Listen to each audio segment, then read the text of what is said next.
동안 주의 은혜 가운데 평안하셨습니까? 옆에 사람하고 인사합시다. 사랑합니다. 축복합니다. 이 조그만 교회 맨 출장만 다니셔갖고 러시아 출장 가고 미국 출장 가고 지방 출장 가고 다 출장만 가시세요. 그래서 하여간 어찌됐거나 예배를 드리고 있을 믿고요. 오늘 우리 또 같이 말씀을 대하겠습니다. 우리 제목이 있어요. 제목 같이 읽을까요? 물과 성령으로 거듭나야. 아멘. 물과 성령으로 거듭난다라는 이야기가 오늘 본문에 나오죠. 오늘 본문에 보면 예수님이 예루살렘에 올라가셨을 때 성전을 청소하시고 그리고 이제 한 집에 성전을 청소하신 사건이 지난주에 있었고, 예수님은 예루살렘에서 가르치시고 온갖 표적을 보이셨는데 예루살렘에서 어떤 표적을 보였는지는 정확하게 말하지 않아요. 뭐 중요한 게 그게 아니니까요. 이제 집에 저녁에 들어가 계시는데 그때 한 사람이 찾아왔죠. 그 사람 이름이 니고데모예요. 니고데모를 많이 해서 가지고 니고데모라는 사람이 왔는데 이 사람이 산헤드린 공회원이었다. 그리고 그 사람이 밤에 주님께 영생에 대해서 질문을 했고, 주님은 영생을 어떻게 얻는 것인지에 대한 명확한 답을 허락하시는 얘기가 오늘 본문 얘기예요. 오늘 이야기를 보면서 우리가 갖고 있는 영생이 얼마나 놀라운 은혜로 주어진 것이며 그 영생의 삶은 또 어떻게 살아야 되는지를 우리 함께 보도록 하겠습니다. 우리 이제 1장부터 요한복음 1장, 2장, 3장을 보고 있는데 1장에 어떤 얘기가 있는지 기억하세요? 태초에 하나님의 말씀이 계시느라 이 말씀이 하나님과 함께 계시니 이 말씀은 곧 하나님입니다. 그가 이 땅에 오셨는데 어둠이 그 빛을 영접하지 않았고 그를 영접하는 자 곧 그 이를 믿는 자들은 하나님의 자녀가 되는 권세를 주셨다. 이렇게 하면서 1장은 예수님이 누구라고 말하냐면 하나님이다 이렇게 말해요. 1장에서 예수님은 하나님이다 이렇게 말하고, 2장에서는 우리 지난주에 봤던 건데 2장 지난주와 그 지난주에 2장은 가나 혼인잔치를 통해서 예수님이 우리의 죄를 씻으시는 존재다.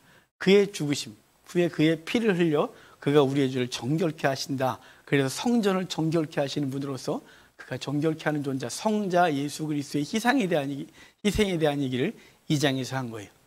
3장에서 무슨 얘기를 할 거냐면 성령에 대한 얘기를 할 거예요. 1장은 성부 하나님에 대한 얘기를 했어요. 성부 하나님이 예수 그리스도가 동격이었다. 2장에선 성자 예수 그리스도의 피뿌림, 그것으로 정결케 하시리라는 얘기를 해줬으면 3장에서는 성령을 통하여 그 구원의 은혜가 우리에게 적용되어지고 성령의 역할에 대한 얘기를 이렇게 해주는 얘기가 1장, 2장, 3장이에요. 니고데모가 밤에 왔다 그랬죠. 여러분 다시 한번 읽어볼까요? 1절, 2절 같이 읽겠습니다. 그런데 바리새인 중에 니고데모라 하는 사람이 있으니 유대인의 지도자라. 그가 밤에 예수께 와서 이르되 랍비여, 우리가 당신은 하나님께로부터 오신 선생인 줄 아나이다. 하나님이 함께 하시지 아니하시면 당신이 행하시는 이 표적을 아무도 알 수 없습니다. 자, 이 니고데모라는 사람이 밤에 왔는데 니고데모가 왜 밤에 왔냐? 그래서 말이 많아요. 니고데모는요, 진지하게 예수님과 대화하고 싶었어요. 아직 예수님에 대한 경계나 예수님을 따르면 출교시키나 이런 얘기가 없었고요. 니고데모는 유대인의 지도자로서, 그는 바리새인의 선생으로서 하나님의 말씀을 가르치는 자였는데 예수님이 와서 어느 날 등장하더니 성전을 청결케 하시고 그리고 말씀을 가르치시는데 그게 놀라웠단 말이에요. 그런데 군중들과 있을 때 예수님과 대화하고 의논하는 것은 얼마나 불편해요. 깊은 얘기를 못하겠죠. 바리새인 니고데모는 밤에 예수님께 찾아와서 진지하게 영생에 대한 얘기를 하고 싶었던 거예요. 이 사람 바리새인 그랬죠. 산헤드린 공회원이래요. 지도자래요. 유대인에게 있어서 예루살렘을 71명의 공회원으로 구성되었잖아요. 산헤드린이 바리새인 35명 중에 한 사람이었어요. 그는 당시 바리새인이 약 7,000명 정도 됐을 때요. 예수님 당시에 7,000명 정도 되는 바리새인들, 그 중에서 아주 탁월한 사람 니고데모였는데 그가 예수님께 와서 영생에 대해서 묻는 거예요. 그런데 사실은 니고데모가 가지고 있었던 영생에 대한 개념은 뭐냐면 선한 일을 많이 하고 그리고 율법을 잘 지켜 행하고, 그래서 그것들이 쌓이고 쌓여 영생을 얻는 것이었어요. 그게 종교행위라 그래요. 여러분도 그런 종교행위에 대해서 교회에서 무지하게 들었어요. 무슨 얘기냐면 기도에 양이 차야 된다. 들어보셨어요? 기도 양이 차야 응답된다.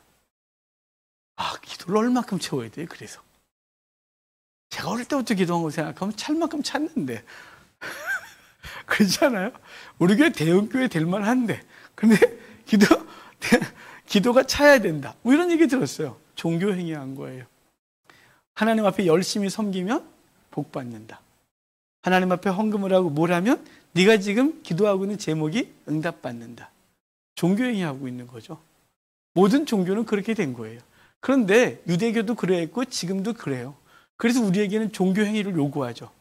하나님 예배를 잘 드려야 복을 받는다. 헌금을 잘 드려야 재물을 심고 재물을 얻는 거다. 뭐 이런 얘기 한국교회에 무지 많아요. 그런데 주님은 그걸 너무 싫어하셨어요. 주님은 인간의 공로와 무슨 포인트 쌓아서 그것으로 얻는 의 같은 건 너무 싫어하신 거예요. 왜냐하면 인간의 공로의 근거에서 구원이 주어지지 않기 때문에 그래요. 만약에 그래서 인간의 공로나 인간의 선한 행위를 통해 구원 얻는다면 예수님이 이 땅에 오실 이유가 없어서 갈라디아서를 통해 사도 바울이 뭐라 그래요? 너희들이 행위로 의로워질 수 있다면 예수님은 헛되이 죽으셨느니라. 그분이 왜 죽었니? 니네가 알 수 있는데. 그런데 유대인들은 여전히 특별히 바리새인들 이들은 율법을 지켜서 구원을 얻는다고 생각하는 거예요.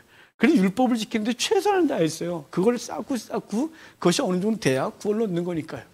오늘 석가탄신일이에요. 그런데 불교는 어떤가요? 공덕을 많이 쌓으면 극락왕생하죠. 얼마큼 쌓았냐에 따라서 또 달라져요. 개로 태어나기도 하고 쥐로 태어나기도 하고 개미로 태어나기도 하고 이상하잖아요. 얼마큼 해야 되는 거예요.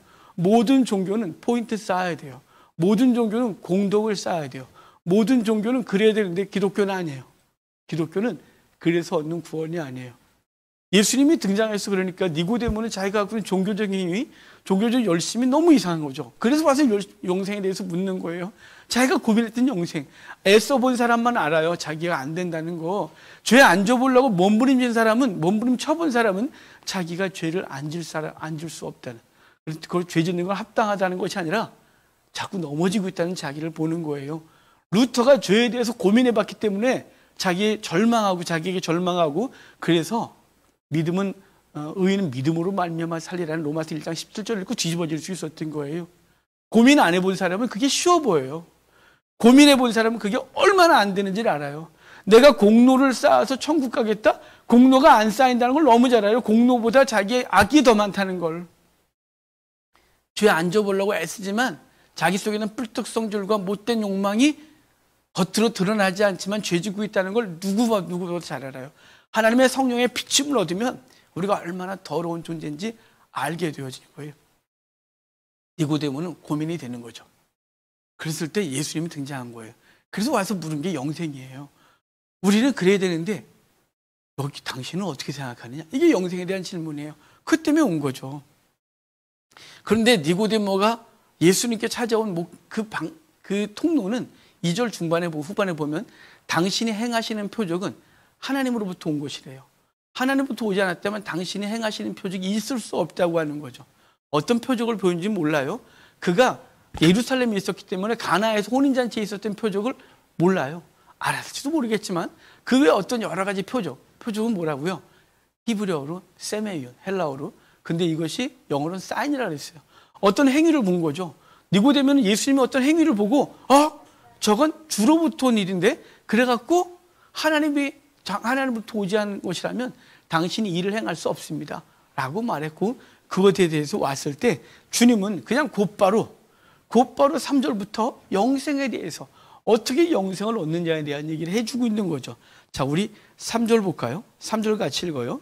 예수께서 대답하여 이르시되 진실로 진실로 내게 이르노니 사람이 거듭나지 아니하면 하나님 나라를 볼 수 없느니라.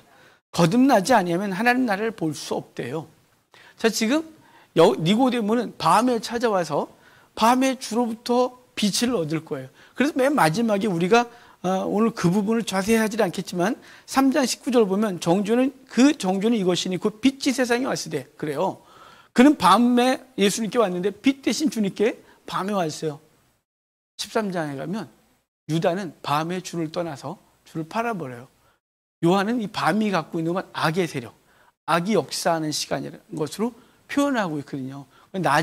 해가 있을 때 낮이 일해야 된다. 밤이 오면 일하지 못한다. 그래서 밤이 갖고 있는 영적 의미를 어둠이라고 표현해서 이 니고데모 그리고 유다가 밤에 행동하고 있는 거에 대해서 얘기를 하면서 빛 대신 그리스도를 얘기를 하는데, 그 빛 대신 예수님이 우리에게 뭐라고 하냐면 거듭나지 아니하면 하나님 나라를 볼 수 없다 그래요. 거듭난다 이 말이 이 헬라어로 아노덴 그러는데요. 이게 우리만 오늘 본문 성경에 아노덴이라는 단어가 여러 번 등장해요. 이 여러 번 등장하는데 오늘 본문에서만 거듭났다 이렇게 번역했어요. 근데 이 아노덴이라는 단어는 거듭났다고는 번역을 했지만 원래 그 가장 강력한 의미는 뭐냐면 위로부터 이런 뜻이에요. 위로부터. 그리고 또 다른 건 처음부터. 또 하나는 다시 하는 거예요. 그러니까 위로부터, 처음부터, 그리고 어떤 문제가 생겨서 다 내려놓고 처음부터 다시 시작하는 거예요. 그게 아노덴이에요. 지금 이 니고데모에게 거듭나지 아니하면 하나님 나라를 볼 수 없다 이 말은 어디로부터요? 위로부터 오는 어떤 지혜예요. 처음부터 다시 시작해야 된다는 거예요. 그리고 다시 해야 되는 거죠. 여러분, 복음을 가르칠 때 생자를 가르치는 게 훨씬 쉬워요. 여기저기서 좀 주워 들은 사람들이 얼마나 어려운 줄 아세요? 제가 성경을 가르치잖아요. 그런데 이제 성경을 가르치다 보면 특별히 혼자 연구를 많이 하신 분들이 종종 등장해요. 이분들이요, 특별히 이단이나 이런 데 가서 열심히 배우신 분들이 있어요. 희한한 거 배운 분들이.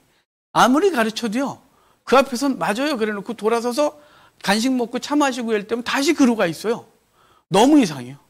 아니, 분명히 내가 그 논리 가르쳐 줬는데 복음의 진리가 이거라고 해서 계속해서 수업 때도 그리고 이럴 때도 저한테 질문하면 답을 주고 그랬는데 몇 번 공부한 분인데도 다시 제자리가 있어요. 너무 어려워요. 왜 그럴까요? 자기가 갖고 있는 거 안 내려놔서 그래요. 자기가 갖고 있는 종교적 가치관 안 내려놓은 거예요. 자기가 그동안 알고 있는 거 안 내려놓은 거죠. 그래서 진짜 쉬운 사람은요, 생자가 더 쉬워요. 위로부터 난 것. 다시 시작해야 되는데 위로부터 난 지혜 얻고 싶지 않은 거죠. 자기가 갖고 있는 걸 내려놓고 싶지 않은 거예요. 저도 마찬가지로 그런 게 있어요. 제가 이렇게 가르치다 보면 저라고 온전하겠어요? 잘못 가르치는 부분이 있죠. 약간. 그럼 그것을 잘못했다고 말하는 건 되게 힘들어요. 도저히 내가 변호하려고 그러고 합리화시켜도 안 되면 그때는 이제 고백을 하지만 웬만하면 그걸 주변 돌아서 그걸 어느 정도라도 조금이라도 걸어서 그런 게 있다 이렇게 말하고 싶은 게 제가 갖고 있는 거예요. 여러분, 이 아노데는 위로부터예요. 다시 처음부터. 지금 말하는 거예요. 영생은 처음부터 위로부터 난 것을 해야 된대요.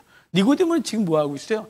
율법, 그동안 과거부터 갖고 있었던 율법에 근거해서 그것으로 영생에 대한 얘기를 하고 싶고 영생을 얻으려고 하는데 지금 주님은 위로부터 처음부터 다시 해야 돼 라고 하는 거예요. 그래서 묻잖아요. 아니, 거듭난다뇨.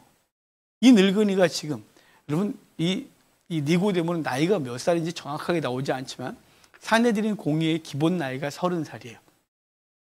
30살 이상 결혼한 자, 그리고 일정한 시험을 통과해야 바리새인의 자격을 얻어요. 근데 거기서도 또 사내들인 공의회원 되려면 당시 7,000명의 바리새인이 있다 그랬잖아요. 그중에 35명 안에 들어야 되는 거예요. 그리고 정말 성경에 대해서 능통해야 하는 것이죠. 근데 그가 갖고 있는 모든 것들을 다 내려놓고 그냥 돼야 되는 거죠. 거듭난 거에 대해서 말하니까 이 늙은이 지금 엄마 뱃속에 다시 들어갔다가 나와야 되는 거예요. 이렇게 묻잖아요. 니고데모는 거듭난다는 것이 무엇인지 명확하게 이해가 되지 않는 거예요. 근데 거기 보면 이제 그러고 나니까 자 5절 볼까요? 5절 6절 같이 읽어봐요. 예수께서 대답하시되 진실로 진실로 내게 이르노니 사람이 물과 성령으로 나지 아니하면 하나님의 나라에 들어갈 수 없느니라. 육으로 난 것은 육이요 영으로 난 것은 영이니. 자, 진실로 진실로 아멘 아멘 그래요. 이 하나님 예수님이 정말로 중요하다고 얘기하는 거예요. 마태, 마가, 누가에서는 아멘, 아멘이라는 단어가 없어요. 요한복음에서만 아주 여러 번 진실로 이렇게 표현해요. 정말 중요한 얘기를 하고 있다는 거죠. 그러면서 하는 말이 뭐냐면 사람이 물과 성령으로 거듭나지 아니하면 하나님 나라를 볼 수 없느니라 이렇게 말하는 거예요. 하나님의 나라를 본다. 이 하나님의 나라를 본다 이 말은 막 봐야 들어가지 않겠어요. 봐야 알지 않겠어요. 하나님 나라를 인지하고 하나님 나라가 어떻게 들어가며 하나님 나라가 어떤 것인지를 알 수 있는 방법은 물과 성령으로 거듭나야 된대요. 그럼 물은 못 가요. 세례요. 성령은요. 성령이요. 예, 뭐 어느 정도는 맞아요. 그런데 사실은 이게 물과 성령이라는 말이 요한은 이 물이 갖고 있는 의미도 계속해서 성령과 관련돼서 얘기를 하는 거예요. 하나님의 은혜를 요한복음 7장에서 은혜 받으라고 하면서 누구든지 목마르거든 내게로 와서 마시라. 그러면 그 배에서 생수의 강이 흘러 넘치리라. 그래서 은혜의 생수, 그것은 하나님의 성령이 그 속에 있으면 그것이 넘쳐나겠다고 말하는 거예요. 물과 성령으로 거듭나는 것은 뭐냐면 성령, 물, 곧 성령으로 거듭난다. 이렇게 번역할 수도 있는 거예요. 뭘 강조한 걸까요? 성령을 강조한 거예요. 그래서 다음 절에 6절에 뭐라 그랬어요? 육으로 난 것은 육이요 영으로 난 것은 영이다. 육적인 것은 보지 못하고 영적으로만 볼 수 있느니라. 바로 앞에 물과 성령으로 거듭난다. 물 곧 성령으로. 물은 곧 성령을 강조하고 있는 거예요. 진실로 진실로 내가 너에게 이르노니 사람이 성령으로 거듭나지 아니하면 하나님 나라를 볼 수 없느니라.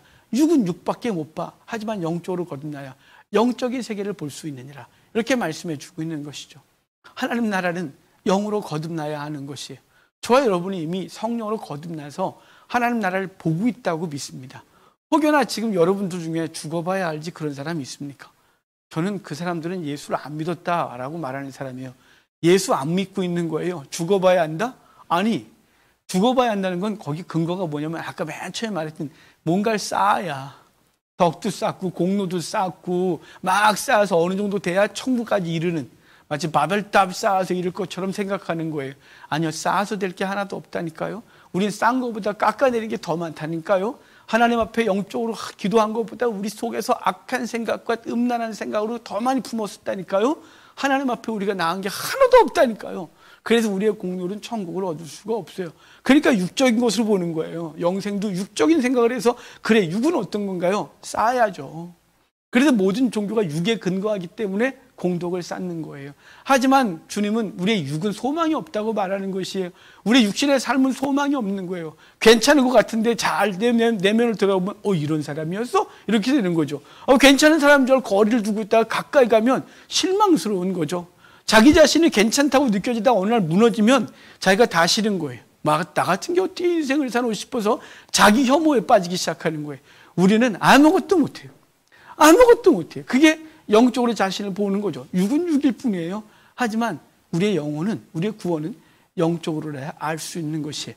그래서 물과 성령으로 거듭나지 않으면, 성령을 강조하고 있는 거예요. 성령으로 거듭나지 않으면, 성령으로 위로부터 나지 않으면, 인간은 육으로부터 났어요. 땅으로부터 났어요. 하지만 성도는 위로부터 난 거예요. 위로부터 난 지혜가 있고 위로부터 놀라운 은혜가 있어서 다시 시작하는 거예요. 안우된 다시 처음부터 시작하는 거예요. 예전에 쌓았던 거가 아니라 다 내려놓고 과거를 죽이고 다시 시작하는 거예요. 세례가 뭐예요? 과거가 죽고 다시 태어남이에요. 이 거듭남은, 영생은 처음부터 다시 위로부터 난 은혜를 가지고 시작하는 것이 이 물과 성령으로 거듭나는 것이에요.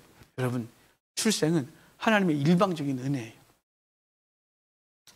금요일 때도 잠깐 얘기를 했었는데, 여러분, 우리가 아이를 낳을 때 이 아이가 뱃속에 잉태될 때 내가 이 엄마 뱃속에 잉태되리라 선택한 녀석이 있던가요? 제가 좀 부모를 욕먹이는데 제가 아예 그냥 하기 전에 선택할 수 있었다면 더 많은 부모, 머리 똑똑한 부모, 사회적으로 지위가 탁월한 부모, 뭐 이런 부모 밑에 제가 잉태되지 않았겠어요? 또 내가 부모로부터 영양가를 빨아들이라 그러면 쫙쫙 빨아서 키를 180을 되리라. 그랬어야 되는데. 뭐 이런 거 있잖아요. 여러분, 아이가 선택할 수 있는 게 아무것도 없어요.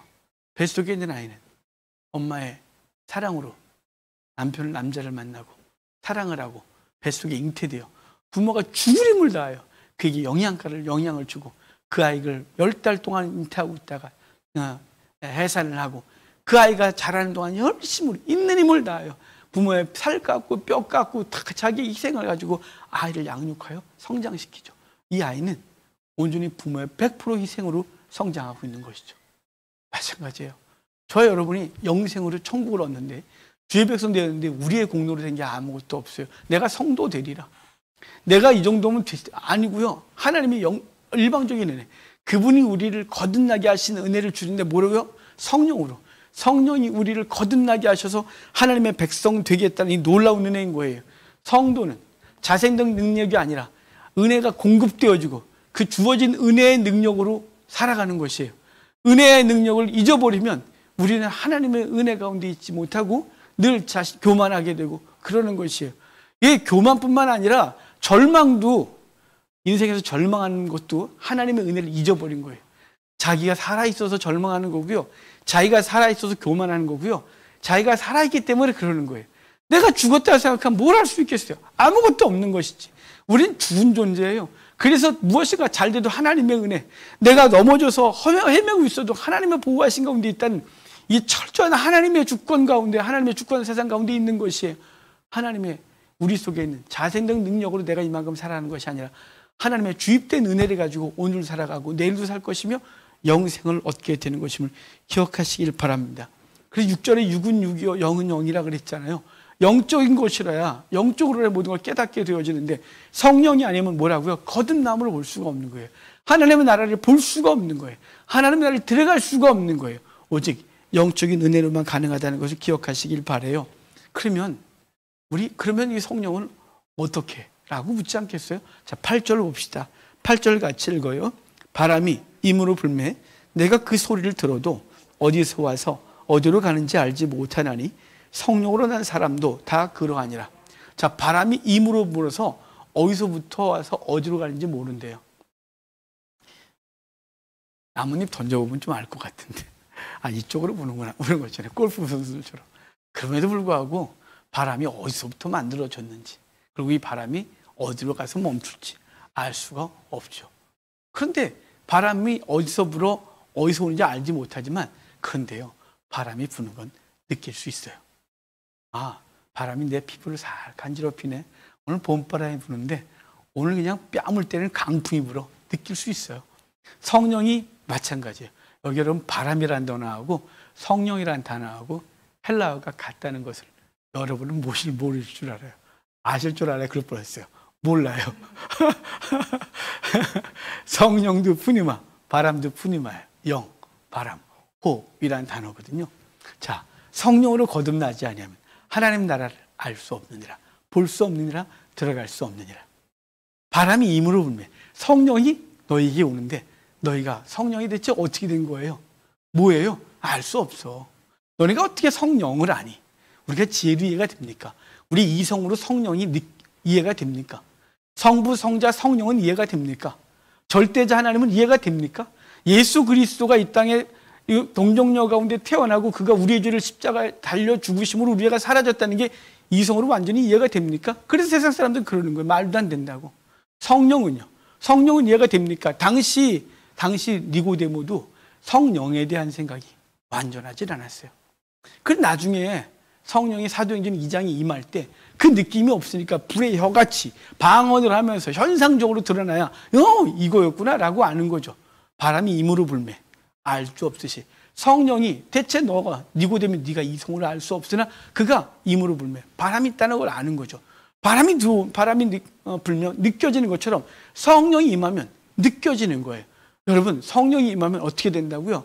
요한복음 14장, 15장, 16장에 성령이 오면 우리 속에서 깨닫게 하시는 은혜가 있고, 성령이 임하면 하나님의 은혜에 대해서 감격이 있고, 성령이 임하면 세상이 반응하지 않는 것에 대해서 영적 반응이 우리 속에 일어나는 거예요. 그것으로 우리가 뭘 한다고요? 바람이 어디서 부는지 모르지만 바람이 있다는 걸 아는 것처럼 성령에 대해서 우리가 인지하지 못하지만 그분이 우리 속에 임하여 우리를 느끼게 하고 감동하고 움직이심으로 내 안에 성령이 있다, 이걸 알게 되는 거죠. 그래서 바람이 임으로 불면 알지 못하듯이 라고 했는데 성령도 그러하다, 이렇게 말씀하는 것이에요. 그래서 성령으로 난 사람이 다 그러하다 이렇게 말하거든요.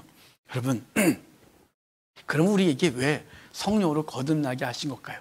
성령을 우리에게 주셔서 안오된 하늘 위로부터 온 그 성령으로 우리가 처음부터 다시 시작하게 하신 걸까요? 목적이 뭘까요? 꼭 성령을 주셔야 된 걸까요? 성령이 아니면 이 땅을 살 수가 없나요? 아니, 안 믿는 사람 잘 살아요. 그렇죠. 얼마나 잘 살아요. 요즘 휴양지마다 놀이터마다 버글버글하대요. 주일날요? 지금은 바닷가 버글버글하고 고속도로마다 차들이 꽉꽉 서 있을걸요? 이런 공간에 안 들어와 있어요. 잘 살아요. 우리보다 더 잘 살아요. 왜요? 그런데 왜 성령을 주셨을까요? 살만한데, 없어도 살만한데요. 성령의 방향성이 있어요. 아까 바람이 어디서 불어서 어디로 갈지 우리는 알지 못하나 성령을 하는 사람들 그러하다 그래요. 자, 그러면 성령을 주신 목적이 뭐냐면 방향성이 분명해지는 거예요. 어디로요? 영생에 대한. 위로부터 나서 위로 향하는 거예요. 그래서 육으로 난 사람은 있다는 것이 다예요. 그래서 돈 많이 벌고 많이 쌓고 잘 되고 사람들 평가가 좋으면 잘 살았다 그래요. 하지만 기독교인은 그렇게 평가받는 것이 아니라 기독교인은 하나님의 은혜가 우리 속에 있고 성령이 우리 속에서 그 가는 방향이 세상 사람들이 바보라고 말하고 세상 사람이 쟤 왜 저렇게 살아 그래도 그 방향이 분명해서 그 길을 가게 되는 거죠. 주님께서 그 방향에 대해서 분명히 말씀하셨어요. 요한복음 14장 펴보실래요? 14장 요한복음 14장 2절 3절 보세요.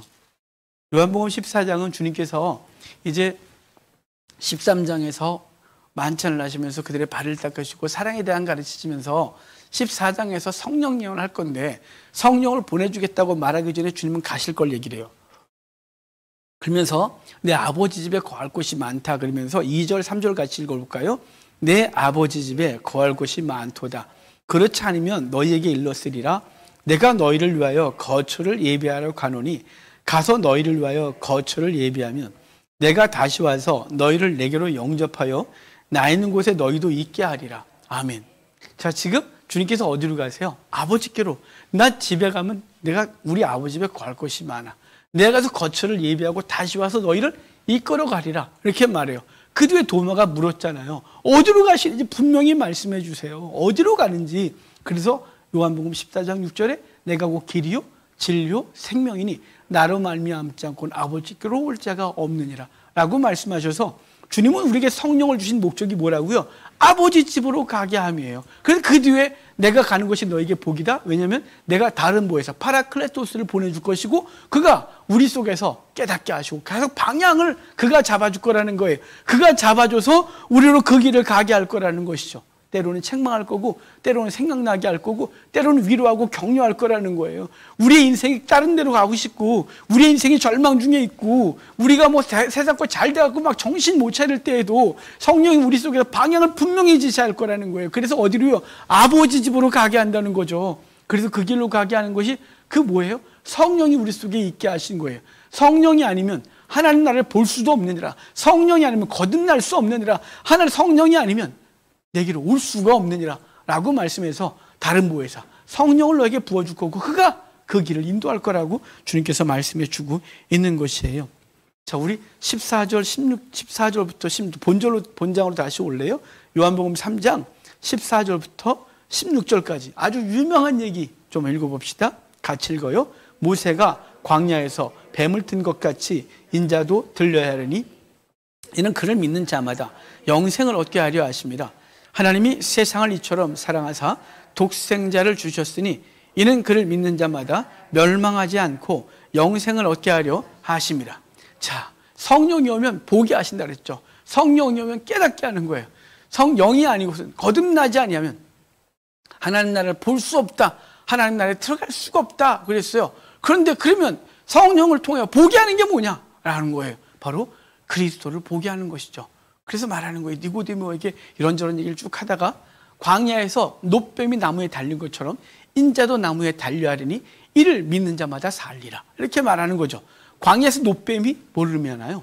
이스라엘 백성이 출애굽해서 가데스 바네아에서 38년을 돌다가 이제 마지막 1년, 이제 가나안 땅으로 들어가기 전에 주님께서 길을 에돔 땅으로 해갖고 요단강 건너 들어갈 때 그들이 그 길로 인하여 원망하니까 하나님께서 그들에게 불뱀을 허락하시고 불뱀이 그들을 물어 막 죽일 때 그들이 하나님 앞에 부르짖어요. 살려달라고 모세가 하나님 앞에 기도하고 하나님 모세를 통하여 너는 놋으로 뱀을 만들어 장대에 높이 달아 그것을 바라보는 자마다 살게 하리라 라고 해요. 그래서 바라보는 자마다 살았어요. 놋뱀을 왜 달았냐면 그 뱀이 우리에게 사망을 줬는데 그 뱀이 심판을 받았다. 더 이상 뱀의 영향력이 없다. 사망의 영향력이 없다. 이게 어디로 가냐면 에덴 동산에서 우리에게 뱀의 유혹을 받아 선악을 알고 하면 열매를 따먹고 뱀의 영역으로 들어가 심판을 받았지만 그 뱀을 심판했다 이 말이에요. 우리를 유혹하고 넘어뜨리고 죄짓게 하고 우리로 심판받게 했던 그 원인인 뱀, 그 죄가 끝났다. 그러면서 바라보는 자마다 산다 그랬는데 예수 그리스도가 마찬가지로 나무에 달려요. 노뱀이 달린 것처럼 예수님이 달리는데 어떻게 달려요? 그분이 우리의 죄를 짊어지고 달려요. 죄를 짊어지고 달리시는데 그 죄가 우리에게 뭘 줬어요? 사망을 준 거예요. 그 죄 때문에 우리는 지옥 가는 거예요. 근데 죄가 나무에 달려 끝남으로 우리에게 영생이 있게 된다. 노뱀이 광야에서 나무에 달린 것처럼 예수님 나도 나무에 달려야 하리니 이를 믿는 자마다 산다. 그러면서 하시는 말씀이 하나님이 세상을 이처럼 사랑하사 독생자를 주셨으니 이는 저를 믿는 자마다 영생을 얻게 하려 하심이라 라고 말하는 거예요. 이건 누구를 통해 볼 수 있나요? 성령의 거듭남을 통해서만 볼 수 있는 거예요. 성령의 거듭남이 아니면 예수님이 십자가에 달린 건 아무것도 아닌 것이에요. 엑서셀일 뿐인 거죠. 목걸이 달고 다니고 귀걸이 달고 다니고 끝인 거예요. 그걸 보면서도 공로 쌓겠다고 하는 거예요. 예수님의 십자가 보면서도 덕을 많이 쌓아야 된다고 생각하는 거예요. 예수님의 십자가 보면서도 베드로에게 공로를 달라고 마리아에게 공로 달라고 하고 긁고 앉아 있는 거예요. 헛것이죠, 헛것. 영적으로 보지 못한 것이 육으로 본 것이에요. 육으로 봤기 때문에 육으로밖에 생각을 못하는 거예요. 하지만 영은 영적으로 볼 수 있는 거예요. 성령으로 거듭난 사람이 뭘 봐요? 십자가를 통한 구원의 은혜를 보는 거예요. 예수 그리스도가 나무에 달리신 이유, 그것은 내 죄를 짊어지고 죽으셨고 더 이상 나는 죄가 없으며 심판받지 않는다. 이것을 믿는 것이에요. 그 믿는 자마다 영생을 얻는 것, 이것이라고 말씀해 주고 있는 것이에요. 여러분, 오늘 우리는 저 놀라운 은혜로 이 길을 가고 있음을 기억하시길 바랍니다. 성령의 방향성이 분명히 있어요. 그 방향을 가지고 우리는 나아가고 있는 거죠. 우리는 예수 그리스도의 십자가 은혜로 구원을 얻었습니다. 여러분, 이제 그 구원을 얻은 우리는 우리 자신을 이제 십자가에 못 박을 시간이 된 거예요. 우리 자신을 박지 않으면 우리는 끊임없이 육이 살아 육적인 삶을 살려고 해요. 우리를 오늘 십자가에 못 박으십시오. 자존심을 못 박아버리십시오. 그동안 내가 추구했던 육적 가치를 못 박아버리십시오. 사람들의 평가 못 박아버리십시오. 그래서 나는 십자가에 죽었고 주론에 다시 산 존재로서 오늘을 살아가십시오. 그것이 영생 얻은 자, 이미 영생 얻은 자가 쌓을 공로가 아니라 영생은 거저 얻었으니 우리는 영생 얻은 자의 거룩한 삶을 사는 존재로 오늘을 살아가야 할 것입니다. 그것이 세상 사람들이 우리를 통해서 우리의 삶을 보면 그것이 표적이 돼요. 사인이 돼요. 아, 저 사람 믿는 예수님, 저기에 구원이 있구나라고 해서 니고데모가 주님 찾았듯이 그들도 우리를 통하여 주님께 찾아와 주를 통하여 거듭나는 놀라운 은혜가 있을 줄 알고 오늘 이 예배 시간에 우리의 삶을 십자가에 못 박읍시다. 내 자존심 못 박읍시다. 내 교만 십자가에 못 박고 가치관 못 박고 욕망 못 박고 다 못 박아. 우리의 모든 걸 죽이고 하나님으로 인하여 다시 거듭나는 매일매일 새롭게 태어나는 그 거룩한 성도의 삶을 사는 저와 여러분 되기를 주의 이름으로 축복합니다.